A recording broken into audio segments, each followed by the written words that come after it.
இயேசு ஜீவிக்கிறார். சுவிசேஷ ஊழியம் வழங்கும் ஜீவ வார்த்தைகள். கிறிஸ்துவில் பிரியமானவர்களே, ஆண்டவர் இயேசு கிறிஸ்து நாமத்தில் உங்களை யாவரையும் அன்போடு வாழ்த்து வரவேற்கிறோம். இயேசு ஜீவிக்கிறார் ஒளித்தின் சார்பாக ஜீவ வார்த்தைகள் நிகழ்ச்சிக்கு வந்து உங்களை கர்த்தர் ஆசீர்வதிப்பாராக. ஒவ்வொரு வாரமும் இதே நேரத்தில் இந்த வார்த்தைகளை கேளுங்கள், அநேகரை கேட்க செய்யுங்கள். ஊழியத்தில் பயன்படுத்த விரும்பினாலும், எங்களுடைய வெளியீடுகள் தேவையானாலும் எங்களோடு தொடர்புகள், நாம் ஒருமித்து அவர் நாமத்தை உயர்த்துவோமாக. இந்த நாளிலும் தேவன் நமக்கு தருகிற வார்த்தை வாசிக்கிறேன், ஜெபத்துடன் கேளுங்கள். ரூத்தின் புஸ்தகம் 4ஆம் அதிகாரம் 14ஆம் வசனம். ஸ்திரீகள் நகோமி பார்த்து, சுதந்திரவாளி அற்றுப்போகாதபடிக்கு இன்று உனக்கு தயவு செய்த கர்த்தருக்கு ஸ்தோத்திரம். அவன் பேர் இஸ்ரவேலிலே பிரபலமாக கடவது. சுதந்திரவாளி அற்றுப்போகாதபடிக்கு இன்று உனக்கு தயவு செய்த கர்த்தருக்கு ஸ்தோத்திரம். இந்த வார்த்தையில் கேட்கிற அன்பு நேச பிள்ளைகளே, தேவன் இன்றைக்கு நம்ம கொடுக்குற வார்த்தை என்ன? இன்று உனக்கு தயவு செய்த கர்த்தருக்கு ஸ்தோத்திரம். சுதந்திரவாளி அற்றுப்போகாதபடி என்று சொல்லி அந்த வார்த்தை இருக்கிறது. நகோமிக்கு 2 பையங்க, 2 மருமகள் வந்தாங்க. பையங்க இப்போ இறந்து போனாங்க, கணவர் இறந்து போனார். ஓர்பால் போயிட்டா, ரூத்து மட்டும் தான் வந்திருக்கிறான். ஆனால் இப்போது ரூத்துக்கு போவாசோடு திருமணமாகி ஓபேத் பிறக்கிறான். இந்த குழந்தை பிறந்தபோது ஜனங்கள், மக்கள் வந்து வாழ்த்தினவங்க நகோமியை பார்த்து சொல்கிறாங்க, சுதந்திரவாளி அற்று போகாதபடி, உன் சந்ததியின் ஆசீர்வாதம் அற்று போகாதபடி என்று சொல்லி அந்த வார்த்தை சொல்வதோடு மட்டுமல்லாமல் சொல்கிறாங்க, இன்று உனக்கு தயவு செய்த கர்த்தருக்கு ஸ்தோத்திரம். இந்த நன்மை செய்கிற தேவன் எப்படி இந்த நன்மையை செய்கிறார், எப்படி இந்த தயவு கிடைக்குது என்பதை நம்ம வாசிக்கும்போது 2ஆம் அதிகாரம் 10ஆம் வசனத்தில் ரூத் சொல்வதை பார்க்கிறோம். நீர் என்னை விசாரிக்கும்படி எனக்கு எதினாலே உம்முடைய கண்களில் தயவு கிடைத்தது. நான் மோவாபிய ஸ்திரீ, ஆசீர்வாதத்துக்கு தூரமானவள். ஆனால் அப்படி இருக்கிற நேரத்தில் எதனால் உம்முடைய கண்களில் எனக்கு தயவு கிடைத்தது? எதனால்? தாய் தப்புனாலும் விட்டுட்டு கர்த்தர் போதும்னு நீ வந்தா இல்லையா? அதனால் கர்த்தருக்காக என்று சொல்லி நாம் எடுக்கிற வேலை, கடமை, செயல் எல்லாவற்றையும் கர்த்தர் கவனிக்கிற தேவனாக இருக்கிறார். அதை தான் அந்த வசனத்தில் நாம் அதில் வாசிக்கிறோம். எஸ்தர் புஸ்தகம் 2ஆம் அதிகாரம் 9ஆம் வசனத்தில் எஸ்தரை குறித்து சொல்லப்பட்டிருக்கு. எஸ்தருக்கு ஏகாயின் கண்களிலே தயவு கிடைத்தது மட்டுமல்ல, 15ஆம் வசனத்தில் வாசிப்பீங்கன்னா, எஸ்தருக்கு தன்னை காண்கிற எல்லார் கண்களிலும் தயவு கிடைத்தது. இந்த வார்த்தையில் கேட்கிற அன்பு நேச பிள்ளைகளே, கர்த்தருடைய கண்களிலே, மனுஷருடைய கண்களிலே நமக்கு தயவு தேவை. யாருடைய வாழ்க்கையில் அவர்களுக்கு தயவு கிடைத்திருக்கிறது, அவர்கள் என்ன செய்திருக்கிறார்கள், எப்படி அவருடைய வாழ்க்கையில் தயவு கிடைப்பதற்கு அவர்கள் பாத்திரமாக இருந்தார்கள் என்பதை குறித்து தேவனுடைய வார்த்தை சொல்வதை நாம் அதில் பார்க்க முடியும். முதலாவது யாத்திராகமம் 2ஆம் அதிகாரம் 8ஆம் வசனத்தை நாம் வாசிக்கும் போது அதில் சொல்லப்பட்டிருக்கிறது, பார்வோனுடைய குமாரத்தி அழைத்து கொண்டு வா என்றாள். மீரியாம் போய் பிள்ளையின் தாயையே அழைத்து கொண்டு வந்தாள். மோசேயுடைய சரித்திரத்தில் நாம் வாசிக்கிறோம். நாணல் பட்டியலை செய்து தண்ணியில் விட்டாங்க. பார்வோன் குமாரத்தை அதை எடுத்து திறந்து பார்க்குறா, பிள்ளை அழுது. உடனே மீரியாம், மோசேயுடைய சகோதரி, அவள் போய் சொல்கிறா, இந்த பிள்ளையை உமக்கு வளர்ப்பதற்கு எபிரேய ஸ்திரீகளில் ஒரு பால் கொடுக்குற தாயை நான் அழைத்து கொண்டு வரட்டுமா? உடனே பார்வதி போ, அழைத்து கொண்டு வா. அப்போது இந்த மீரியாம் பிள்ளையின் தாயே அழைத்து கொண்டு வந்தாள். இங்கே என்ன தயை கிடைத்திருக்கிறது என்று சொல்லி நாம் பார்ப்போமானால், மோசேக்கு தன் தாயிடமே வளரும்படியான தயை கிடைத்திருக்கிறது. அல்லேலூயா. எத்தனையோ பிள்ளைகள் தண்ணியில் பிரேதமாக போய்கிட்டு இருக்காங்க. இவன் ஒருத்தன் பெட்டியில் வச்சு அனுப்புனதுனால உயிரோடு போய்கிட்டு இருக்கிறான். அவங்களும் இதுக்கு மேலே வளர்க்க முடியாது என்பதை உணர்ந்து தான் அனுப்புகிறாங்க. எங்கேயாவது போய் பழைச்சிட்டு போட்டு அப்படி தான் அனுப்புனாங்க. ஆனால் நடந்தது என்ன பாருங்கள், அதே மோசே அதே தாயினிடத்தில் பால் குடித்து வளரும்படியான ஒரு தயை அவனுக்கு கிடைத்ததே நாம் அங்கே பார்க்குறோம். இந்த வார்த்தையில் கேட்கிற அன்பு நேச பிள்ளைகளே, இது எப்படி நடக்கிறது? அதுதான் கர்த்தர் ஆராய்ந்து முடியாத பெரிய காரியங்களை செய்கிறவர். மட்டுமல்ல, 9ஆம் வசனத்தில் நீங்கள் வாசிப்பீங்கன்னா, இந்த பிள்ளை எடுத்துக்கொண்டு போய் எனக்கு வளர்த்துடு நான் உனக்கு சம்பளம் தருவேன். பாருங்கள், பிள்ளை வளர்க்குறது ஆயுதான். இப்போ அடிஷனல் பாருங்கள், அந்த பிள்ளை வளர்க்குறதுக்கு உனக்கு என்ன கிடைக்கும்? சம்பளம் கிடைக்குமா? அப்போ அதுக்கு ஒரு நன்மையும், கூடுதல் ஒரு நன்மையும் அங்கே யோகோபேத்துக்கு கிடைக்கிறத நம்ம அங்கே பார்க்குறோம். அதுதான் தேவனுடைய வார்த்தையிலே சொல்லப்பட்டிருக்கிறது நாம் அதில் பார்க்குறோம். அது மாத்திரமல்ல, இந்த பகுதியை நீங்கள் வாசித்து பார்த்தீங்கன்னா, ஒருவேளை யோகோபேத் வீட்டில் வளருது பிள்ளை, ஆனால் யாருக்காக வளருது? பார்வோன் குமார்த்திக்காக. என்ன நடந்திருக்கும்?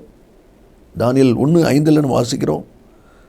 அரண்மனையிலிருந்து ராஜ போஜனம் தானியேல் அவன் சிநேகிக்கு வந்துச்சு. காரணம், ராஜாவுக்காக அவங்க ப்ராக்டிஸ் பண்ணுறாங்க. அதே மாதிரி பார்வோன் குமாரனுடைய அரண்மனையிலேருந்து ஆகாரம் வந்திருக்கும். எவ்வளோ மேன்மையான காரியம் பாருங்கள். அது மட்டும் இல்லை, தானியேலை கவனிப்பதற்கு அங்கே ஆள் இருக்கிறாங்க. 1:14 10 நாள் அளவும் எங்களை சோதித்து பார். பார்த்தீங்களா? அதே மாதிரி சோதித்து பார்க்குறாங்க. அப்படின்னா என்ன அர்த்தம்? பிள்ளைக்கு ஆகாரம் கொடுக்கறது மட்டுமல்ல, அந்த ஆகாரம் போய் சேருதா, பிள்ளை சாப்பிடுதா, என்ன செய்கிறாங்க, ஒரு கண்காணிப்பு இருக்குது. இந்த வார்த்தையில் கேட்கிற அன்பு நேச பிள்ளைகளே, மோசேக்கு தன்னை பெற்ற தாயினிடத்திலே வளரும்படியான ஒரு தயை அவனுக்கு கிடைத்தது பெரிய பாக்கியம் அல்லவா? இன்று உனக்கு தயவு செய்த கர்த்தருக்கு ஸ்தோத்திரம். அதே தேவன் உங்களுடைய வாழ்க்கையிலும் கூட தயவு செய்வதற்கு அவர் போதுமானவராக இருக்கிறார். இரண்டாவதாக, ஆதியாகமம் 41 முதலாவது வசனத்தை நாம் வாசிக்கும் போது அங்கே விதமாய் வாசிக்கிறோம். ஆதியாகமம் 41:1. 2 வருஷம் சென்ற பின்பு பார்வோன் ஒரு சொப்பனம் கண்டான். இந்த அதிகாரத்தில் வரிசையில் சொப்பனம் சொல்லியிருக்கு. அழகான புஷ்டியான மெலிஞ்சு போன 7 பசு, அழகான தீந்து போன 7 கதிர்கள், இப்படிப்பட்ட சொப்பனம் தான் அவன் பார்க்குறான். அதனுடைய முடிவு என்ன என்று சொல்லி பார்க்கும்போது 41:8 காலமே பார்வனுடைய மனம் கலங்கி கொண்டிருந்தது. மந்திரவாதி கூப்பிடுறான். அங்கே இருக்கிறவங்கள கூப்பிட்டு கேட்குறான், இந்த மாதிரி ஒரு சொப்பனம் கண்டேன், அதுக்கு நீங்கள் பதில் சொல்லுங்கள். சாஸ்திரிகள் கூப்பிட்டு கேட்குறான். ஒருத்தருக்கும் ஒன்றும் தெரியல.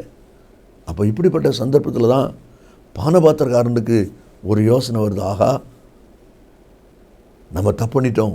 ராஜாட்டும் அவன் சொல்கிறான், நான் செய்த குற்றம் இன்றுதான் என் நினைவிலே வந்தது என்று சொல்லி தன்னுடைய குற்றத்தை, தன்னுடைய குறைவை பானபாத்திரக்காரன் அங்கே ராஜாட்ட சொல்கிறான். என்னென்னு விசாரிக்கும்போது, எங்களை நீங்கள் சிறைச்சாலை அடைச்சிருக்கும்போது, நானும் சுயமாகியே இருக்கும்போது சொப்பனம் கண்டோம்.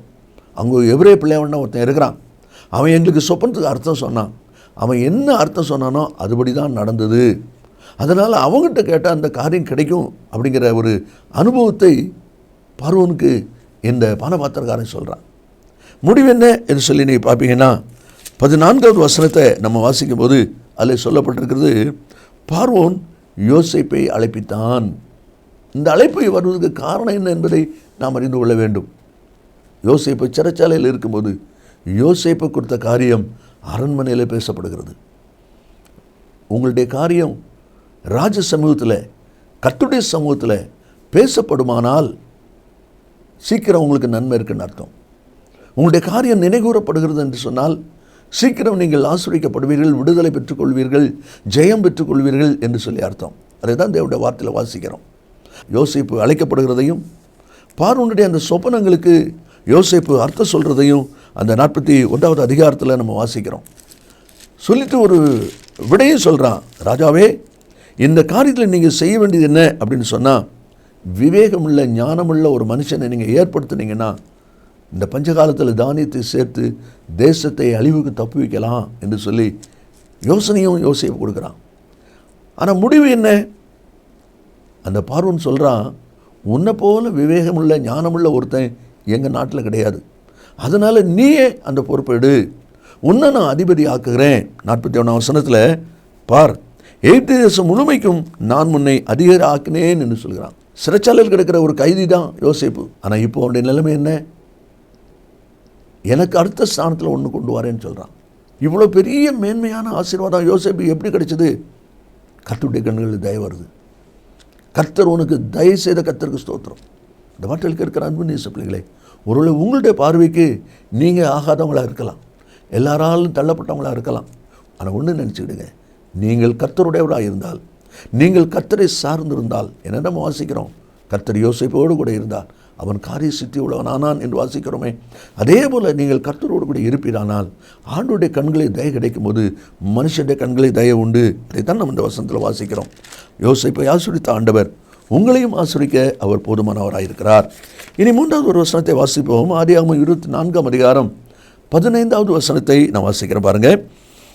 எலிசர் இப்படி சொல்லி முடிக்கும் முன்னே, இதோ ஆபிரகாமுடைய சகோதரனாகிய நாகோரின் மனைவி மில்காளுடைய குமாரனாகிய பெத்துவேலுக்கு பிறந்த ரெபெக்காள் குடத்தை தோள் மேல் வைத்து கொண்டு புறப்பட்டு வந்தாள்.